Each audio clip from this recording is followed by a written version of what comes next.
नमस्कार, राज्यसभा टीवी में आपका स्वागत है। आपके साथ मैं हूं घनश्याम उपाध्याय। आज जब हम आपसे रूबरू हो रहे हैं तो एक शख्सियत जिसने भारत को नई दिशा दी, पंच तत्वों में विलीन हो चुकी है। आज पूर्व राष्ट्रपति प्रणब मुखर्जी का पूरे राजकीय सम्मान के साथ अंतिम संस्कार किया गया। इस बुलेटिन में हम याद करेंगे भारत के इस महान सपूत को। 14 सितंबर से संसद का मानसून सत्र शुरू हो रहा है। सत्र की क्या तैयारियां हैं, इसका भी जायजा लिया जाएगा। सुप्रीम कोर्ट ने टेलीकॉम कंपनियों को बड़ी राहत दी है। साथ ही आज देश में जेईई परीक्षाएं भी कराई गई। इन सभी खबरों के साथ और भी कई खबरें हैं। शुरुआत करते हैं बुलेटिन की।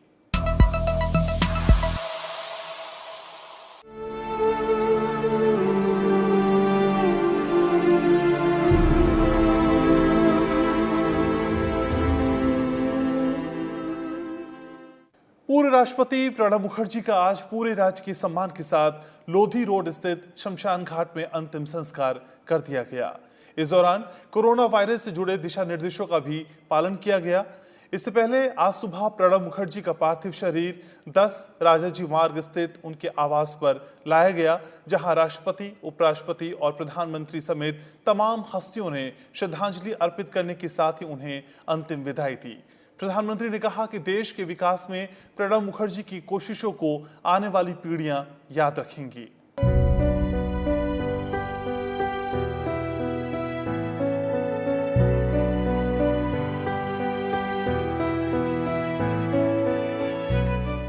पूर्व राष्ट्रपति भारत रत्न प्रणब मुखर्जी का शरीर पंच तत्वों में विलीन हो गया। मंगलवार दोपहर दिल्ली के लोधी रोड विद्युत शवदाह गृह में पूरे राजकीय सम्मान के साथ उन्हें अंतिम विदाई दी गई। उनके बेटे अभिजीत मुखर्जी ने उनका अंतिम संस्कार किया। परिजनों और रिश्तेदारों ने कोविड-19 से बचाव के दिशा निर्देशों के अनुरूप पीपीई किट में प्रणब मुखर्जी को अंतिम विदाई दी। सेना की टुकड़ी ने पूर्व राष्ट्रपति को गार्ड ऑफ ऑनर और गन सैल्यूट भी दिया। भारतीय सेना के बिगुल वादक सैनिकों के शस्त्र हैं वो नीचे हो चुके हैं। सम्मान में सलामी के साथ और एक तोप की सलामी जो है वो इस समय दी जा रही है पूर्व राष्ट्रपति प्रणब मुखर्जी को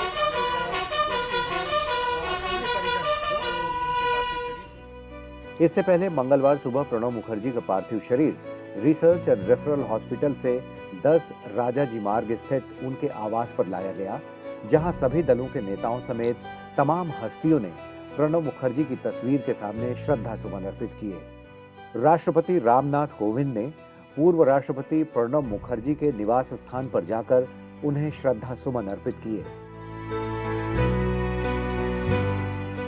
उपराष्ट्रपति एम वेंकैया नायडू ने भारत रत्न प्रणब मुखर्जी के आवास पर जाकर उन्हें श्रद्धांजलि अर्पित की। साथ ही 10 राजाजी मार्ग स्थित उनके आवास पर मौजूद शोकाकुल परिजनों को भी उपराष्ट्रपति ने सांत्वना दी। प्रधानमंत्री नरेंद्र मोदी ने दिवंगत नेता के आवास पर उन्हें श्रद्धा सुमन अर्पित किए। श्रद्धांजलि अर्पित करने के बाद प्रधानमंत्री ने ट्वीट किया कि भारत के विकास को लेकर प्रणब मुखर्जी की कोशिशों के लिए उन्हें पीढ़ियों तक याद रखा जाएगा।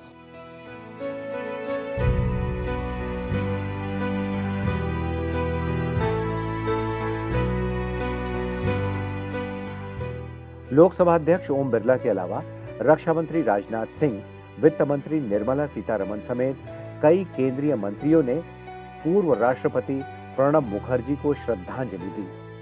श्रद्धांजलि अर्पित करने वालों में सीडीएस जनरल विपिन रावत, थल सेना अध्यक्ष जनरल एमएम नरवणे, वायुसेना प्रमुख आरकेएस भदौरिया और नौसेना प्रमुख करमबीर सिंह भी शामिल थे।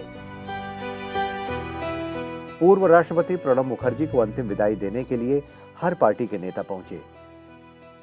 बीजेपी अध्यक्ष जेपी नड्डा, कांग्रेस नेता राहुल गांधी, अधीर रंजन चौधरी, गुलाम नबी आजाद और भारतीय कम्युनिस्ट पार्टी के महासचिव डी राजा ने भी पूर्व राष्ट्रपति को श्रद्धांजलि दी। पूर्व राष्ट्रपति और भारत रत्न प्रणब मुखर्जी को अंतिम विदाई देने राष्ट्रीय स्वयंसेवक संघ के प्रमुख मोहन भागवत भी पहुंचे और उन्होंने पूर्व राष्ट्रपति को श्रद्धांजलि दी। सोमवार को 84 वर्ष की उम्र में प्रणब मुखर्जी का लंबी बीमारी के बाद निधन हो गया था। वो बीते 10 अगस्त से सेना के रिसर्च एंड रेफरल अस्पताल में भर्ती थे। केंद्र सरकार ने पूर्व राष्ट्रपति के निधन पर 31 अगस्त से 6 सितंबर तक 7 दिन के राष्ट्रीय शोक की घोषणा की है। केंद्रीय कैबिनेट ने भी 2 मिनट का मौन रखकर पूर्व राष्ट्रपति के निधन पर शोक व्यक्त करते हुए उन्हें श्रद्धांजलि अर्पित की है। देश के 13वें राष्ट्रपति रहे भारत रत्न प्रणब मुखर्जी आज पंचतत्व में विलीन हो गए। करीब 6 दशक के अपने राजनीतिक करियर में उन्होंने महत्वपूर्ण समझे जाने वाले करीब हर पद को संभाला। हालांकि उनकी छवि एकदम बेदाग रही। आज देश भर में उन्हें श्रद्धांजलि दी गई। कैमरामैन संजय कुमार के साथ नव विक्रम सिंह, राज्यसभा टीवी, दिल्ली। संसद भवन परिसर में आज 2 अहम संसदीय समितियों की बैठक में पूर्व राष्ट्रपति और भारत रत्न प्रणब मुखर्जी को श्रद्धांजलि दी गई। बीजेपी सांसद मीनाक्षी लेखी की अध्यक्षता में हुई पर्सनल डाटा प्रोटेक्शन विधेयक 2019 संबंधी संयुक्त समिति की बैठक में आज रिजर्व बैंक ऑफ इंडिया के प्रतिनिधियों का साक्ष्य होना था, लेकिन समिति ने पूर्व राष्ट्रपति को श्रद्धांजलि देकर उनके सम्मान में बैठक स्थगित कर दी। संसदीय सौध में IT संबंधी स्थायी समिति ने भी बैठक कर पूर्व राष्ट्रपति को श्रद्धांजलि दी। पूर्व राष्ट्रपति प्रणब मुखर्जी 1969 में पहली बार उच्च सदन के सदस्य बने थे। वो 5 बार राज्यसभा और 2 बार लोकसभा में चुने गए। राष्ट्रपति बनने से पहले जुलाई 2012 तक दोनों सदनों में नेता सदन से लेकर तमाम भूमिकाओं में वो रहे। वो देश के पहले ऐसे राष्ट्रपति थे जिनके पास सबसे अधिक संसदीय अनुभव था और बेहद अहम संसदीय समितियों के अध्यक्ष भी रहे। वित्त मंत्री, विदेश मंत्री, रक्षा मंत्री, वाणिज्य मंत्री, देश के पूर्व राष्ट्रपति, इतनी बड़ी शख्सियत के लिए लोगों की जबान पर एक ही नाम आता है, प्रणब दा। जो उनसे मिला बस उन्हीं का कायल हो गया। राजनीति में रहने के बाद भी शायद कम ही लोग होते हैं जिन्हें पक्ष और विपक्ष दोनों का सम्मान और प्यार मिलता है। दल, समाज, राज्य और भाषा से ऊपर रहने वाले प्रणब दा आज हमारे बीच नहीं हैं, लेकिन उनका मुस्कुराता चेहरा अंधेरे में भी राह दिखाता रहेगा।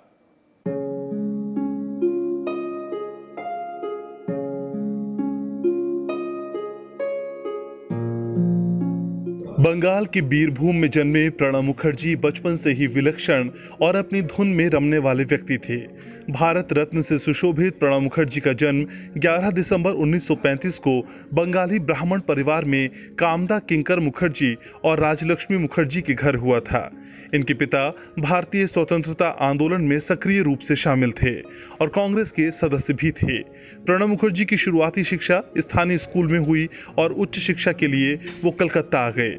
कलकत्ता विश्वविद्यालय से उन्हें इतिहास और राजनीति विज्ञान में स्नातकोत्तर और कानून की डिग्री प्राप्त की। प्रणब मुखर्जी ने राजनीति में आने से पहले पढ़ाई पूरी करने के बाद कलकत्ता में deputy accountant general post and telegraph के कार्यालय में एक उच्च स्तरीय क्लर्क के रूप में नौकरी की। इसके बाद 1963 में वो विद्यानगर कॉलेज में लेक्चरर, असिस्टेंट प्रोफेसर बने और वहां राजनीतिक विज्ञान पढ़ाया। बाद में उन्होंने एक पत्रकार के रूप में देशर डाक के साथ भी काम किया। प्रणब मुखर्जी के राजनीतिक जीवन की 1969 में शुरुआत हुई। उन्होंने मिदनापुर उपचुनाव अभियान में हिस्सा लिया। उस समय देश की प्रधानमंत्री रही इंदिरा गांधी ने उनकी प्रतिभा को पहचाना और उन्हें कांग्रेस में शामिल कर लिया। अपनी मेहनत और लगन से प्रणब मुखर्जी ने बंगाल में कांग्रेस के लिए जमीन तैयार करने की पहल की और इस वजह से 1969 में ही सिर्फ 35 साल की उम्र में वो राज्यसभा के सदस्य बन गए और इसके बाद 1975, 1981, 1993 और 1999 में राज्यसभा सदस्य चुने गए। इस तरह से वो 5 बार राज्यसभा सदस्य रहे। प्रणब मुखर्जी कांग्रेस के जुझारू नौजवान नेता और इंदिरा गांधी के विश्वास पात्र नेता के तौर पर पहचाने जाने लगे। साल 1979 में वो राज्यसभा में कांग्रेस के उप नेता बने और 1980 में सदन के नेता नियुक्त किए गए। इंदिरा गांधी के प्रधानमंत्री के कार्यकाल के दौरान प्रणब दा ने 1982 से 1984 तक वित्त मंत्री के रूप में देश की आर्थिक स्थिति को मजबूत करने की दिशा में काम किया।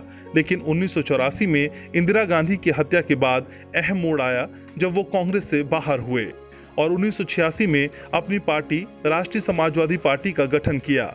हालांकि कांग्रेस से ये दूरी ज्यादा दिन तक नहीं रही और 1989 में अपनी पार्टी का विलय उन्होंने कांग्रेस में कर दोबारा पार्टी के लिए काम शुरू किया। 1991 में पीवी नरसिम्हा राव ने उन्हें योजना आयोग का उपाध्यक्ष नियुक्त किया। 1995 में उन्हें कैबिनेट में शामिल करते हुए विदेश मंत्री बनाया गया। प्रणब मुखर्जी ने 2004 से 2012 तक संसद के निचले सदन के नेता के रूप में कार्य किया। उनके पास कई वर्षों का कूटनीतिक अनुभव भी है। इसके अलावा प्रणब मुखर्जी 1980 के दशक से 2012 तक IMF, विश्व बैंक, एशियाई विकास बैंक और अफ्रीकी विकास बैंक के बोर्ड ऑफ गवर्नेंस में शामिल रहे।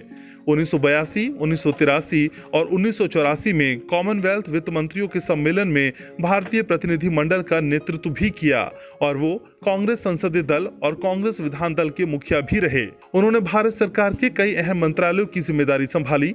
2004 में UPA 1 के दौरान मनमोहन सिंह सरकार में प्रणब मुखर्जी रक्षा मंत्री बनाए गए। 2006 से 2009 में प्रणब मुखर्जी दोबारा भारत के विदेश मंत्री बनाए गए।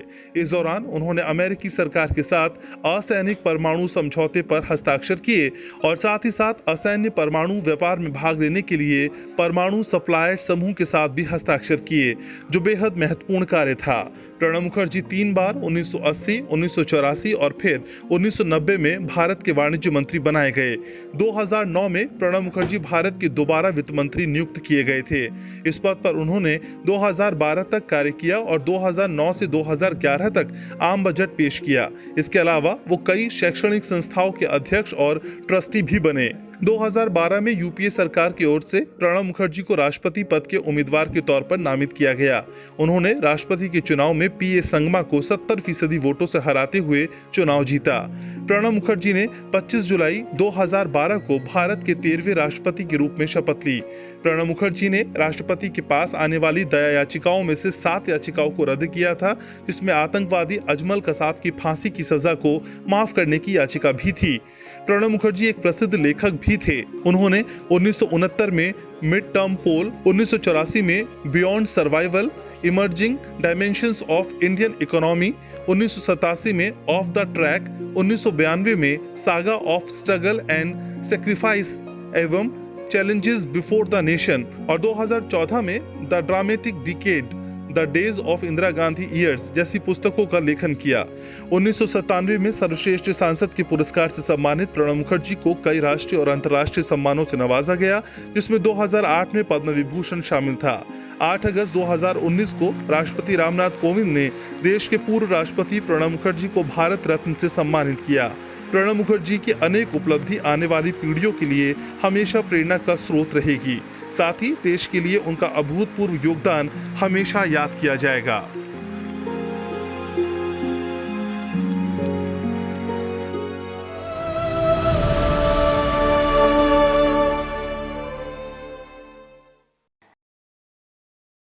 कोरोना संकट के कारण संसदीय इतिहास में पहली बार 14 सितंबर से अलग अंदाज में मॉनसून सत्र चलेगा। राष्ट्रपति रामनाथ कोविंद ने संसद के दोनों सदनों की बैठकें 14 सितंबर से आहूत की हैं। उच्च सदन का ये 252वां और 17वीं लोकसभा का चौथा सत्र होगा। सत्र के दौरान उच्च सदन में उन नवनिर्वाचित सांसदों को शपथ भी दिलानी है जो पहले शपथ नहीं ले सके थे। राज्यसभा उपसभापति का चुनाव भी होना है। साथ ही सरकार कई अहम विधेयकों को पारित कराने के साथ ही अध्यादेशों का भविष्य भी तय करना चाहती है। आने वाले एक सप्ताह में पूरी तस्वीर साफ हो सकेगी। राष्ट्रपति रामनाथ कोविंद ने संसद के मॉनसून सत्र को 14 सितंबर से आहूत किया है, लेकिन कोरोना संकट के मद्देनजर दोनों सदनों को विशेष तैयारियां करनी पड़ी हैं। संसदीय इतिहास में पहली बार एक पूरा सत्र अलग अलग समय में होगा।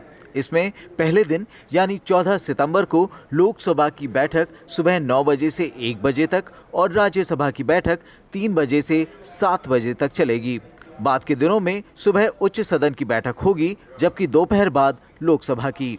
सावधानियों के मद्देनजर संसद परिसर में प्रवेश नियमों को कड़ा बनाया गया है। संसद सत्र के दौरान सरकार कई विधायी कामों को अंजाम देना चाहती है। प्राथमिकता वाले विधेयकों में 6 ऐसे विधेयक भी हैं जिनको लोकसभा से पारित कर राज्यसभा भेजा गया है, जबकि 2 विधेयक ऐसे हैं जिनको राज्यसभा पारित कर लोकसभा भेज चुकी है। लोकसभा में 2 वित्तीय विधेयकों को भी मंजूरी मिलना है।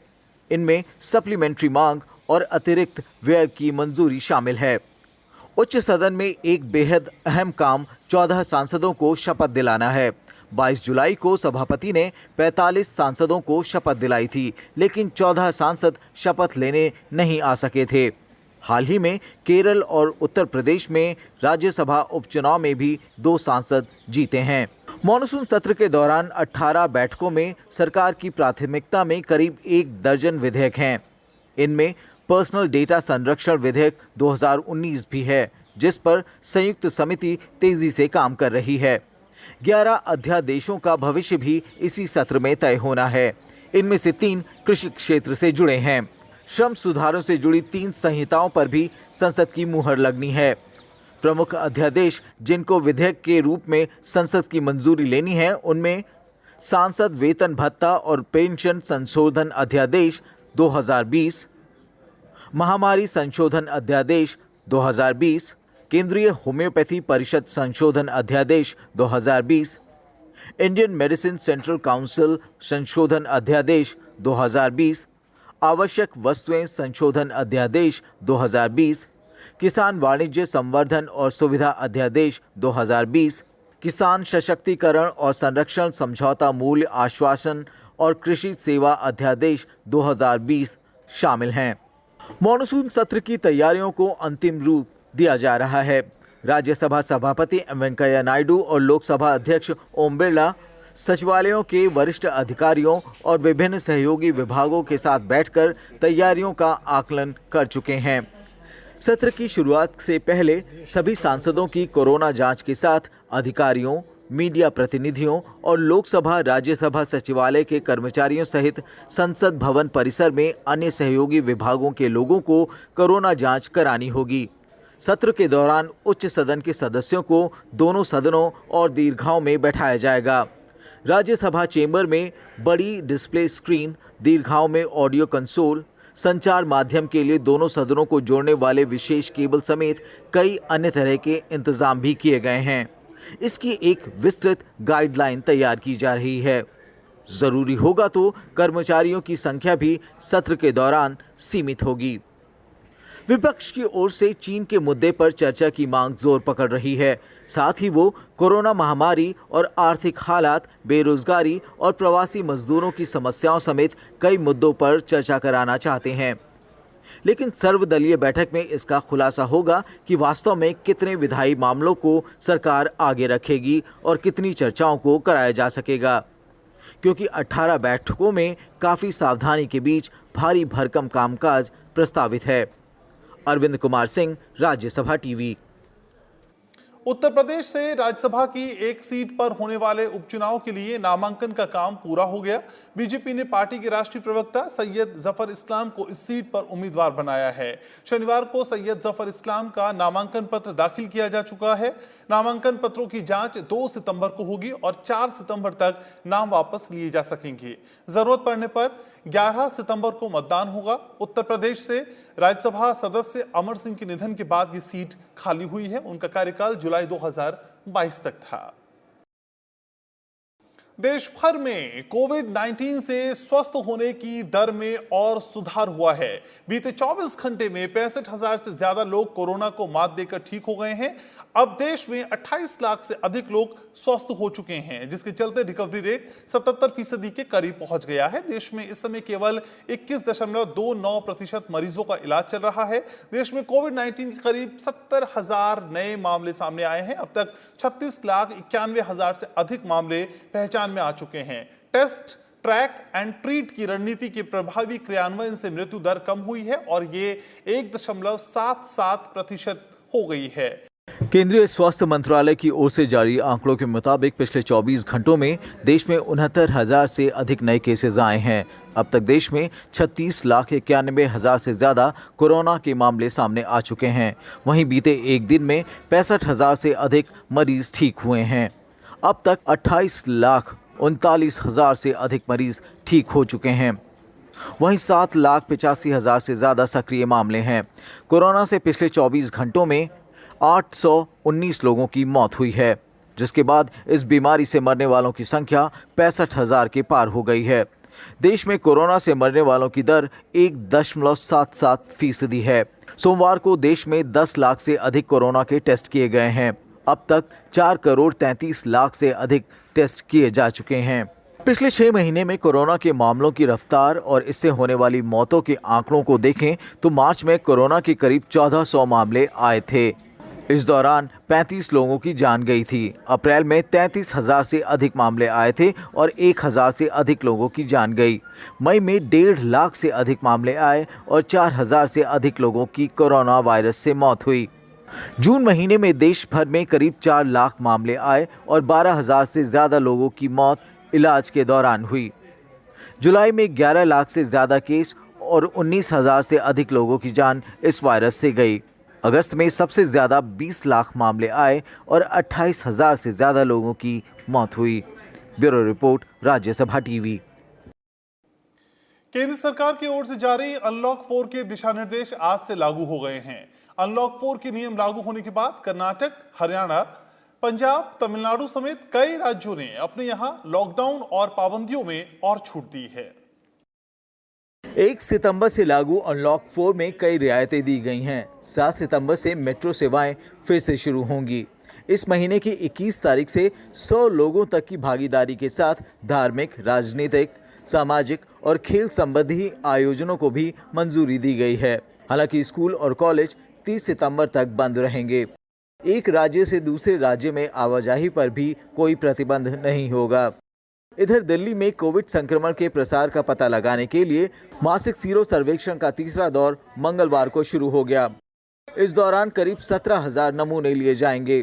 पिछला सीरो सर्वेक्षण 1 अगस्त से 7 अगस्त तक आयोजित किया गया था, जिसमें राजधानी में 29.1% लोगों में कोविड-19 संक्रमण के एंटीबॉडीज पाए गए थे।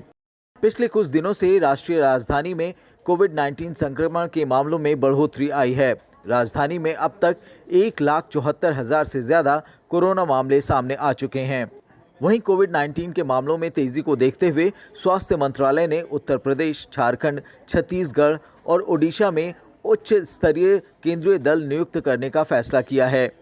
ये दल कोरोना के पॉजिटिव मामलों की रोकथाम, निगरानी, जांच और कुशल नैदानिक प्रतिबंध को मजबूत करने की दिशा में राज्यों के प्रयास में सहयोग करेंगे। प्रत्येक दल में एक महामारी विशेषज्ञ और एक जन स्वास्थ्य विशेषज्ञ शामिल होंगे। Bureau report, Rajya Sabha TV. विश्व स्वास्थ्य संगठन ने अमेरिका समेत उन देशों को आगाह किया है जो कोरोना वायरस वैक्सीन के क्लिनिकल ट्रायल पूरा होने से पहले आपातकालीन मंजूरी देने की तैयारी में हैं। WHO ने कहा है कि वैक्सीन को मंजूरी देने की प्रक्रिया को गंभीरता से लिए जाने की जरूरत है। WHO की मुख्य वैज्ञानिक डॉक्टर सौम्या स्वामीनाथन ने कहा है कि असुरक्षित वैक्सीन के इस्तेमाल के प्रतिकूल प्रभाव हो सकते हैं। दुनिया भर में इस समय 33 वैक्सीन का क्लिनिकल ट्रायल चल रहा है, जिसमें से अमेरिकी कंपनी मॉडर्ना, चीन की सिनोफार्म, ब्रिटेन की एस्ट्राजेनेका, ऑक्सफोर्ड की वैक्सीन समेत कई टीके तीसरे फेज के ट्रायल में हैं, जबकि 143 टीके अभी प्री क्लिनिकल स्टेज में हैं। इस बीच यूरोपीय आयोग ने घोषणा की है कि वो WHO की कोवैक्स सुविधा में शामिल होगा और इसके लिए 400 मिलियन यूरो का योगदान देगा।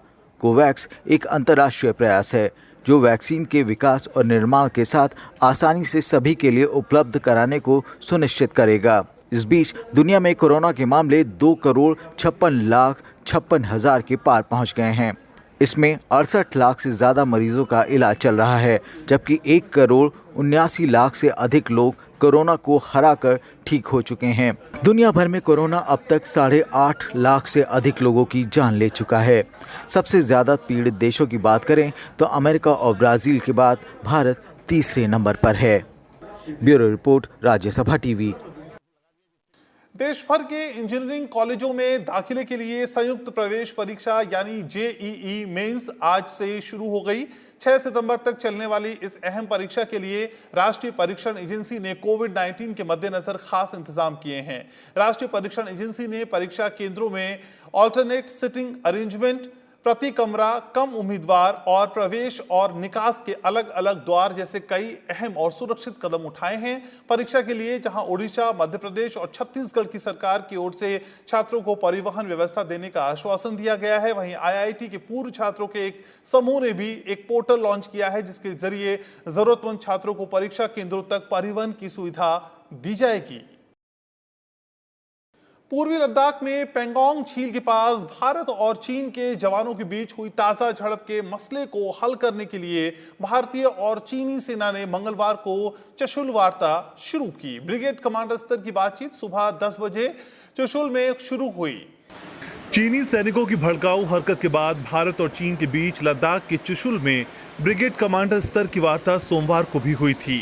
सीमा विवाद को लेकर लगातार बातचीत के बाद चीनी सैनिकों ने फिर भारतीय सीमा में घुसपैठ की कोशिश की है, जिसके चलते 29 से 30 अगस्त की रात को भारत और चीन के बीच पूर्वी लद्दाख में फिर झड़प हुई। पीपल्स लिबरेशन आर्मी के सैनिकों ने पहले से बनी सहमति का उल्लंघन करते हुए पूर्वी लद्दाख में घुसपैठ की कोशिश की, जिसके बाद भारतीय सेना ने पेंगोंग झील क्षेत्र में चीनी सैनिकों को घुसने से रोका। सेना की तरफ से जारी बयान में कहा गया है कि भारतीय सेना बातचीत के जरिए शांति स्थापित करना चाहती है, लेकिन अपने देश की रक्षा के लिए भी उतनी ही संकल्पबद्ध है। पेंगोंग का दक्षिणी किनारे पर मई महीने में तनाव शुरू हुआ था। तब से इस इलाके में सैनिकों की मौजूदगी खासी बढ़ गई है। कई दौर की बातचीत के बावजूद पूर्वी लद्दाख में तनाव कम नहीं हो रहा है। भारतीय सेना का कहना है कि चीन को अप्रैल से पहले वाली स्थिति बहाल करनी चाहिए। Bureau report, Rajya Sabha TV. अगस्त महीने के जीएसटी कलेक्शन के आंकड़े जारी कर दिए गए हैं। इस दौरान कुल कलेक्शन 86,449 करोड़ रुपए रहा। पिछले साल अगस्त महीने में कुल मिलाकर 98,200 करोड़ रुपए से ज्यादा का जीएसटी कलेक्शन हुआ था। इस हिसाब से देखा जाए तो कोविड के बावजूद इस साल अगस्त का कलेक्शन पिछले साल के कलेक्शन के 88% के बराबर है। सुप्रीम कोर्ट ने एडजस्टेड ग्रॉस रेवेन्यू यानी एजीआर मामले में मंगलवार को सुनवाई करते हुए टेलीकॉम कंपनियों को बड़ी राहत दी है। सुप्रीम कोर्ट ने कंपनियों को एजीआर बकाया चुकाने के लिए 10 साल का समय दिया है। सुप्रीम कोर्ट के जस्टिस अरुण मिश्रा की अगुवाई वाली बेंच ने कहा कि कंपनियों को अपने कुल बकाये का 10% भुगतान 31 मार्च 2021 तक करना होगा। शेष रकम अगले 10 साल में जमा करनी होगी। टेलीकॉम कंपनियों को एजीआर बकाया रकम चुकाने का हलफनामा जमा करना होगा। अगर कंपनियां इस 10 साल के दौरान भुगतान करने में असफल रहती हैं तो उन्हें ब्याज और जुर्माना देना होगा। आपको बता दें कि ज्यादातर कंपनियां 10% भुगतान पहले ही कर चुकी हैं। सुप्रीम कोर्ट के इस आदेश से Vodafone, Idea, Bharti Airtel, Tata Teleservices जैसी दूरसंचार कंपनियों को समायोजित सकल राजस्व से संबंधित बकाया चुकाने में बड़ी राहत मिली है। Bureau report, Rajya Sabha TV. आज से आयातित खिलौने को अनिवार्य गुणवत्ता जांच के बाद ही भारत के बाजार में प्रवेश मिल सकेगा। सरकार ने 1 सितंबर से खिलौनों को लेकर QOC यानी क्वालिटी कंट्रोल ऑर्डर लागू कर दिया है। विदेशों से लाए गए खिलौने की खेप का नमूना लेने और गुणवत्ता जांच करने के लिए प्रमुख बंदरगाहों पर BIS के कर्मचारियों को तैनात किया गया है। अगर क्वालिटी के पैमाने पर ये खिलौने खरे नहीं उतरते हैं तो इन्हें भारतीय बाजार में आने से रोक दिया जाएगा। फिलहाल देश में 65% से ज्यादा प्लास्टिक खिलौने चीन से आयात किए जाते हैं। भारत सरकार स्टील, रसायन, इलेक्ट्रॉनिक सामान और भारी मशीनरी समेत कई चीजों के लिए QCS बनने की तैयारी में जुट गई है। अंतरिक्ष मिशनों में एक ऐतिहासिक उपलब्धि हासिल करते हुए भारतीय एस्ट्रोनॉट्स ने ब्रह्मांड में सबसे दूर के स्टार गैलेक्सी में से एक की खोज की है। केंद्रीय राज्य मंत्री डॉक्टर जितेंद्र सिंह ने आज ये जानकारी साझा करते हुए कहा, यह गर्व की बात है कि भारत की पहली multi wavelength space observatory astronaut ने पृथ्वी से 9.3 बिलियन प्रकाश वर्ष दूर एक गैलेक्सी से यूवी प्रकाश का पता लगाया है। AUDF-SO1 नाम की इस गैलेक्सी की खोज inter university centre for astronomy and astrophysics Pune के डॉक्टर कनक साहा के नेतृत्व में एस्ट्रोनॉट्स की एक टीम ने की है। तो इन तमाम खबरों के साथ इस बुलेटिन में फिलहाल के लिए मेरे साथ इतना ही। अपना ख्याल रखें, अपनों का ख्याल रखें और देखते रहें राज्यसभा टीवी। नमस्कार।